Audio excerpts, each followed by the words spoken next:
A father of 5 shot point blank in the head upstairs. His 25-year-old lover slaughtered in the basement. Who did it? Wife and mother of 5, Ann Anastasi, says it's all a mystery to her. 2 people were murdered in your home. Brutally murdered. Okay? And you didn't know what happened. No. But as investigators put the pieces together, none of us on the team felt like things were completely adding up for us.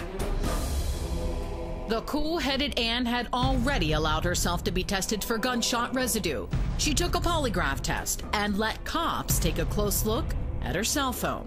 Now detectives bring her back to the station to share the results.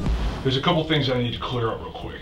Certainly. The test that they took from your clothes and your hands, well, they were all sent off.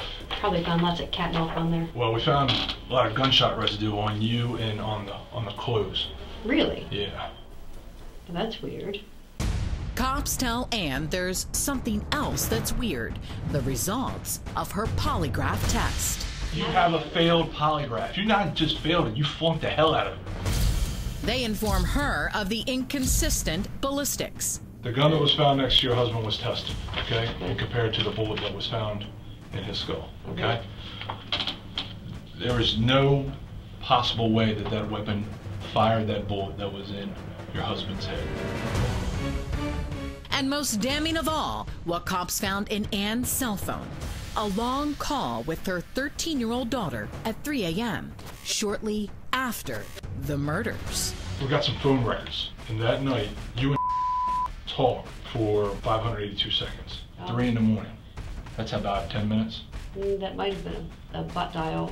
That's not a butt dial. That's a long conversation.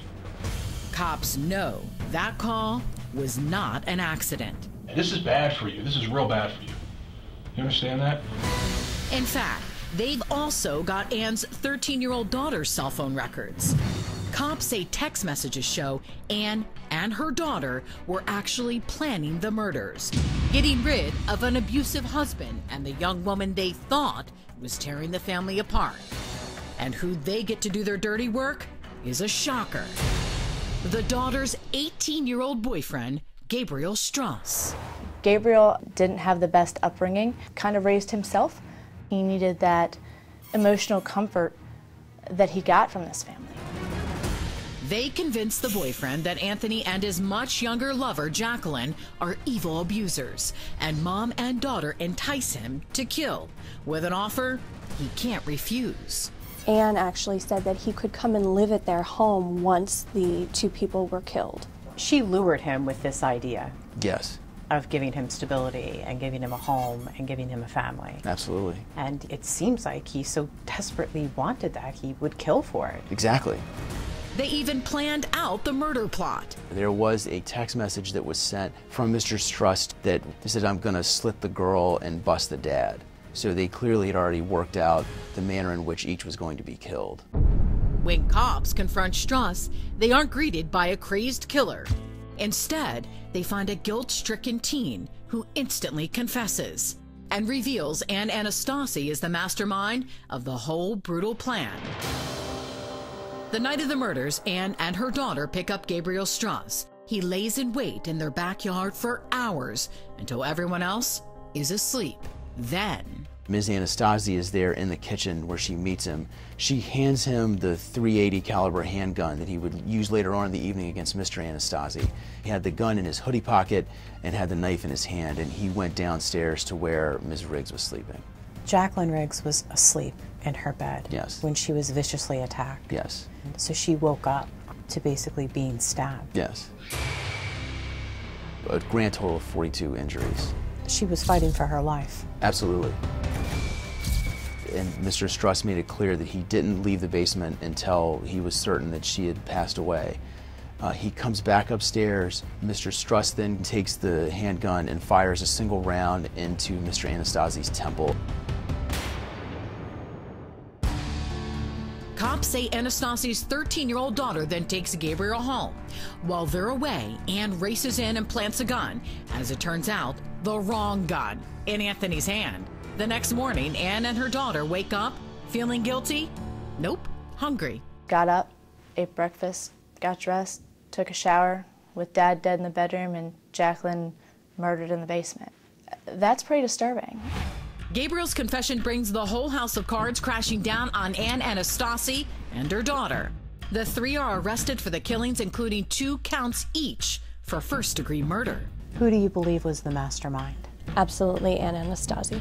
Ann maintains her innocence, insisting on taking her case to court. But then, in jail and awaiting trial, the sinister Black Widow is caught up in her own web of lies. This call will be recorded and subject to monitoring at any time. A fairly incriminating phone call was made between her and someone on the outside that we happened to get our hands on. And there she was, letting her true feelings show. Even though we all think that the world is a better place for him being gone, and that her stupid twit should have known something was going to happen, getting 12 jurors to see the same thing is a problem. Ann thinks she's off the record, so the claws and the motive for murder come out. The problem is, it's not only him. There's also a 24-year-old girl who was dead in my basement. She was moved into my house with me and my 5 kids. Her should have stayed up in Michigan. She shouldn't have moved down here. She shouldn't have moved into my house. How could you possibly have thought that was going to go well? It was certainly something that, once we heard that, made our case significantly stronger. When Ann's defense team is confronted with the cause, they beg her to take a plea deal to avoid what could be a devastating trial. She takes it and is sentenced to 2 life sentences. The 44-year-old is expected to spend at least the next 60 years behind bars. I do not expect that she'll ever step foot out of a prison. She represents a different type of evil, because while Gabriel Strauss wielded the weapon, he was very much a puppet of Miss Anastasi, and to me that is more sinister than just literally pulling the trigger. As for the 2 teens who fell under her spell, her 13-year-old daughter is in a juvenile facility. She will be eligible for release at 21. 18-year-old Gabriel Strauss gets the same deal as Ann, 2 life sentences, with all but 60 years suspended. But unlike the den mother in this diabolical scheme, he tells Crime Watch Daily he'll always regret what he did, and he sent this note to me from prison, writing, quote, "I thought what I was doing would make me a hero, when in reality, it only made me a monster. So many people were hurt because of my actions. I hope the victim's family can one day forgive me and understand how sorry I am." Forgiveness may be a long time coming. The magnitude of the tragedy extends beyond the 2 who lost their lives that horrible night. We have 2 people dead. We have 3 in jail. We have 4 children who lost both parents and a sibling, all because of lust and sex and love and hatred. That's what fueled this whole fire. I'm Chris Hansen. If you like this story, make sure you tune in every day to Crime Watch Daily. You can find where the show airs in your city at crimewatchdaily.com. Watch it live or record it on your DVR and watch it at night. And to all those criminals out there, remember, we are watching.